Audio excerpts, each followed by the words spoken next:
Мівіна по 7 гривень. Я записував відео, де казав, що я бачив мівіну, ну і не тільки бачив і купляв за 7 гривень.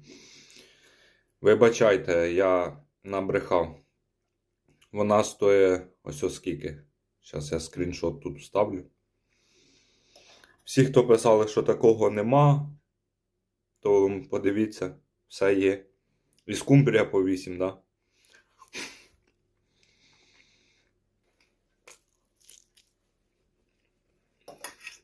І звиняюсь, набрехав. По 6,20. Капець.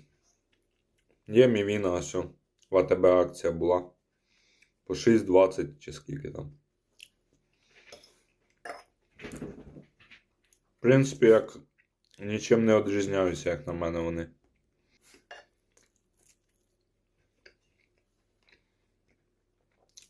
Всім смачного і гарного дня.